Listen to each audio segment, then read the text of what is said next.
On this chapter of my Don't Starve cookbook series, we are going to be covering a dish that looks tasty, but is meant to be a punishment dish. Ratatouille.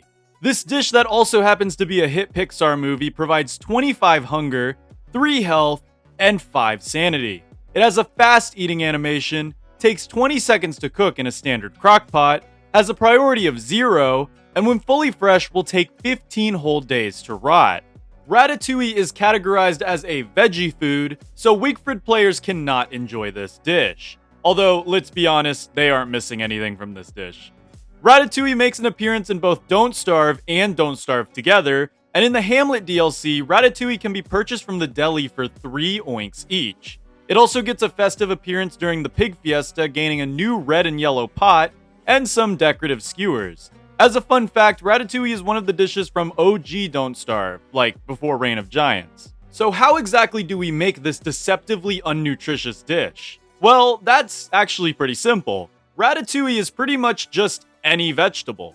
Yeah, that's it. The filler can be anything except for meats and inedibles. The best recipe for this would probably be 1 red cap and 3 ice. Or if you were playing on Don't Starve Together, you can also use kelp or stone fruit instead of the mushroom. With a recipe that simple, you would assume that Ratatouille is basically the veggie version of meatballs, right? Well, unfortunately, 9 times out of 10, Ratatouille is just not worth it. Those 3 ice are far better used for meatballs.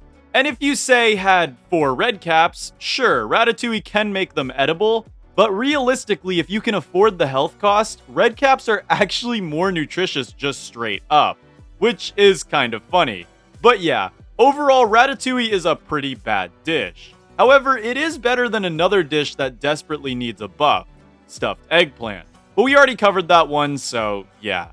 Either way, Ratatouille is a massive disappointment in game, but what about in real life? Well, let's go ahead and head on into the kitchen and see what we can cook up that's lore accurate, and see if it really does suck that much.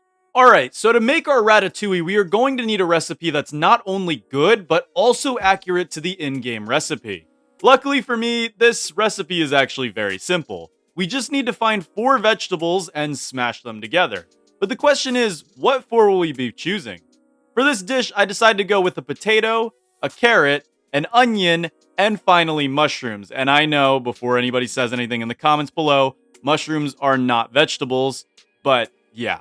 Now this combo is guaranteed to be far less colorful than the in-game model, but hey, we're going for lore accuracy here, so yeah. Alright, so first up, we must cut up and add our large sweet onion.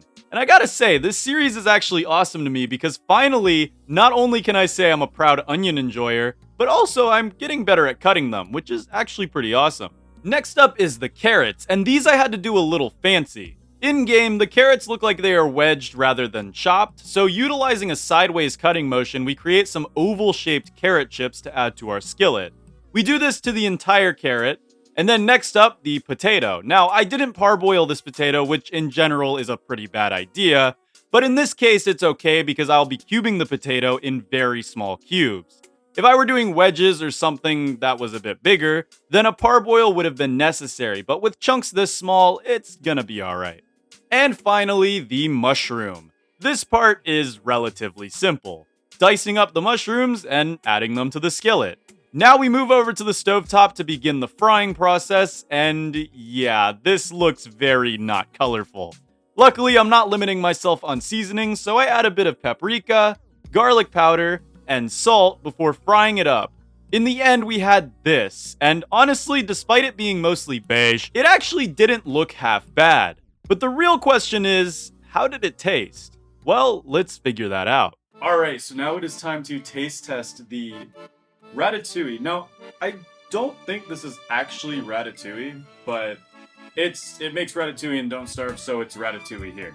So we've got carrots, we've got potatoes, we've got onions, and we have mushrooms. And I want to try each and every one of them. This smells really good. I think it's going to turn out really good. Let's get a little bit of everything here. Everything's nice and soft. Look at that. Let's do this. Ratatouille Don't Starve edition. I think I got a little bit of everything in here. Yeah, I see mushroom, I see onion, I see potato.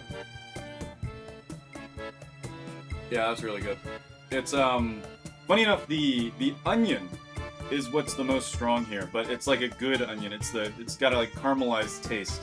The onion definitely took over, but that's not a bad thing. I actually like it a lot. Big old carrot here,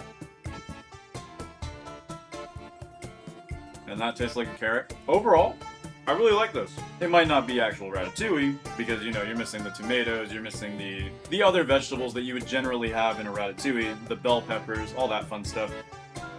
But it's still not bad, even though it looks really sad. But again, it's not bad.